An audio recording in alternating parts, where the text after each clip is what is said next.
Storytime about why my mom kicked me out when I was 16. So a little background information. This had all started as soon as my dad left my mom and I. I was like 13 around the time. Well, ever since then, my mom would have different guys in and out of the house all the time. Like, we were lucky if a month went by and she was still with the same dude. Which, I mean, I kind of get it because my dad did leave us for a woman that he had started another family with. But at the same time, it was just a whole mess. Anyway, so she had got with this new guy, and we're gonna call him Tyler. And by the way, the dudes that she would date, they would literally live at our house. Anyway, so a week after he moved in, I started getting really close to him, which usually never happens. Usually I would try to keep my distance because I knew how wrong it was of her having all these different guys in the house when I'm only 16. Anyways, every time that my mom would go to work, he would invite me to go see a movie, and he would just be really flirty with me.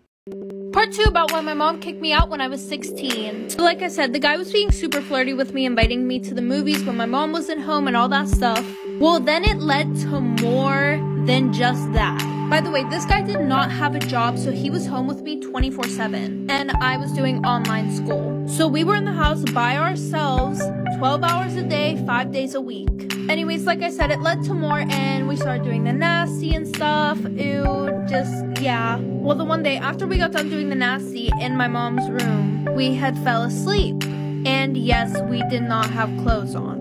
Well, at 2 in the morning, I hear someone pounding on the bedroom door, and my mom worked night shifts. So we get up, he hurries up and gets dressed and tells me to hide under the bed, and he opens the door, and it's my mom's sister. My sister literally lived in the apartment next door, and she was like, oh yeah, neither of you were answering the phone, so she wanted me to check on you guys, like, where's Elena? And I'm still under the bed naked, like for part 3. Part 3 about why my mom kicked me out when I was 16. So like I said, I'm laying under the bed, no clothes on. She asks where I am. And he's like, oh, she should be in her room. So he goes looking for me everywhere with her. And he's like, oh, well, maybe she's outside on the patio. And I don't know why the hell my mom's sister had a key to our apartment anyways. But she's still looking for me in the apartment, and she looks under the fucking bed. And at first she's like, oh my god, what did he do to you? And I'm trying to tell her nothing, like I made that decision on my own. So she calls my mom right away. My mom comes home, she's screaming at me, and she kicks me out. So I go to my grandma's house, and I told my grandma what happened. And my grandma calls her,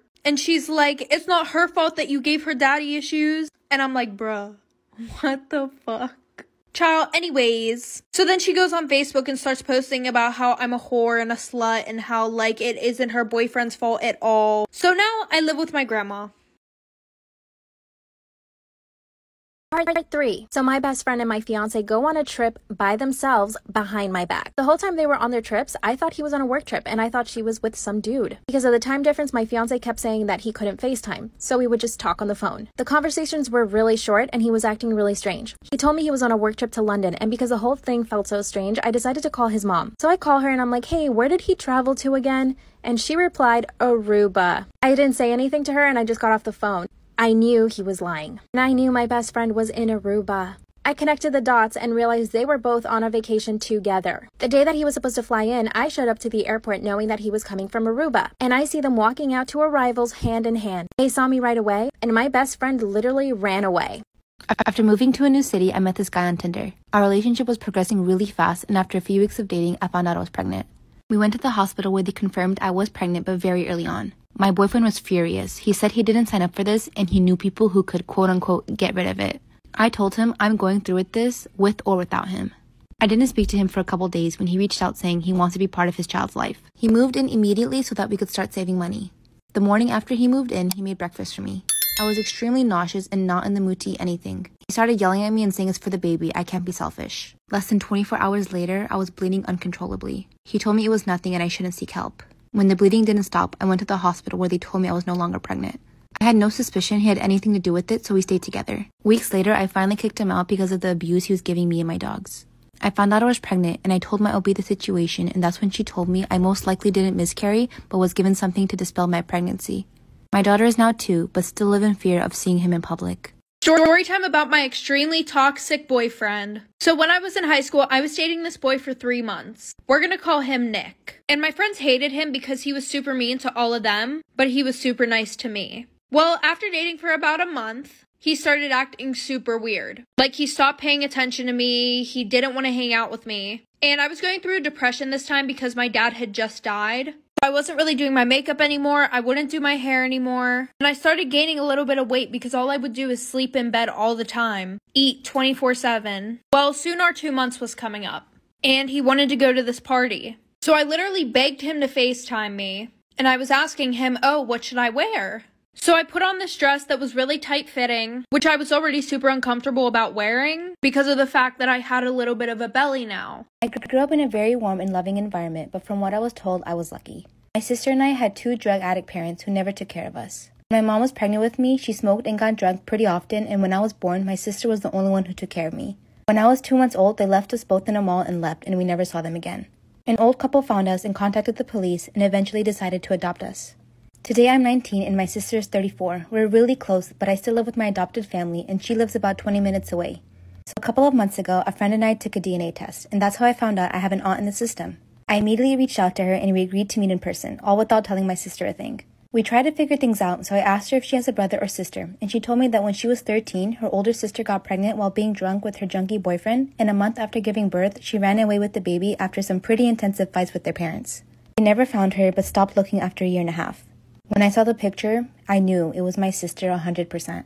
My sister is my mom. We were never abandoned. She fabricated this entire thing to my adoptive family, and I've been helping my friend plan her wedding for months. We bought her dress together, brainstormed over color schemes and decor for her big day. I was so excited. She had told me that she was going to take care of all the bridesmaids' dresses, and all I had to do was give her my measurements. Then, at her bachelorette party, she mentions that she's already had a dress fitting with the other bridesmaids. I was a bit flabbergasted they had done this without me and asked if they had a dress in my size, and she cut me off and said, oh, I'll get it sorted. Next thing I know, she's not responding to my texts or messages. I kept trying to tell myself she's just busy with wedding plans, but I couldn't help but feel like something was up. Now it's about 2 weeks before the wedding and I still have no bridesmaid's dress to wear. I contacted the maid of honor and asked what was going on, but I didn't get a response from her either.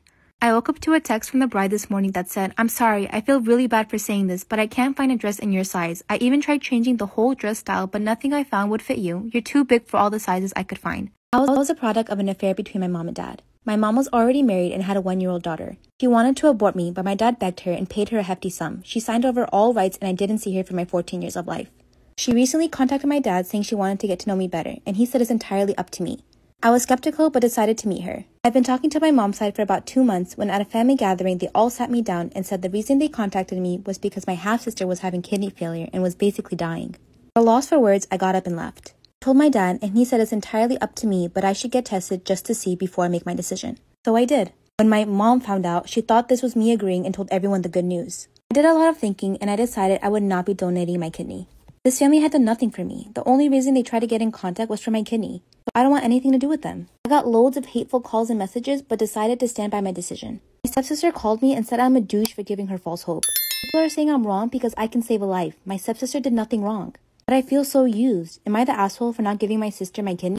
2, about how I found my boyfriend and his best friend hooking up. So like I said, my boyfriend's best friend took him back to the hotel room. And I really wanted to spend time with him because we were only supposed to be there for like 3 days. So I decided I would go back to the hotel room early to go see him and make sure that he was okay.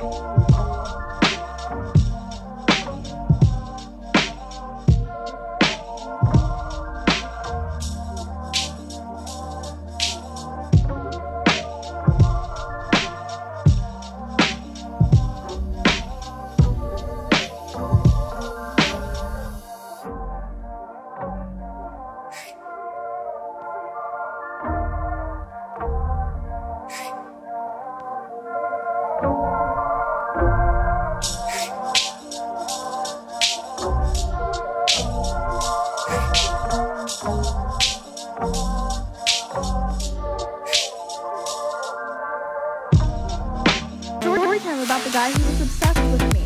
We're gonna call him Ryan. Well, Ryan had a crush on me for a long time. And one night, one of our friends asked me to go to a party with them. And Ryan was gonna be the genie. And everything was good. We were all having a great time at the party. Well, Ryan and I went off to one of the bathrooms. And we started making out. And while we're making out, he goes, I really want to fuck you, but I can't. And I'm just like, why?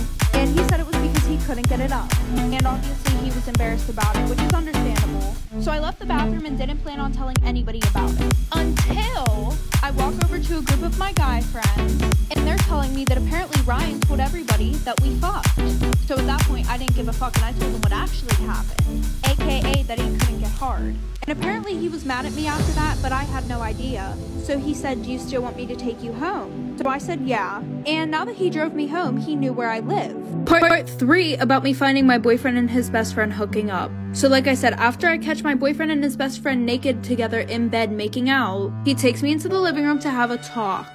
And I thought he was just gonna say, oh, I'm drunk, it didn't mean anything. Nope, complete 360, total opposite, not at all what I thought. He was like, listen, like, you know, I've been meaning to tell you this for a while, I just didn't know how to tell you. My parents are super religious. If I ever told them that I was gay, they would never accept me, they would cut me off, everything. And his parents were super fucking rich. So I kinda understood, but I was pissed the fuck off, like, you wasted so much time in my life just to fucking tell me you were gay. So he was like, we can still have the wedding and everything like that, you know, I understand if you don't want to be with me. So we kind of made a deal that, you know, if I stay with him, I can pretty much have access to all his family's money, can buy the house that we were gonna buy. So currently, while he is hooking up with other men, I have a boyfriend, but we just act like we're together. Hope you guys liked this video and found it helpful. If you did, make sure you give it a thumbs up and subscribe to this channel. It does help support us, and let's know what videos you guys want to see.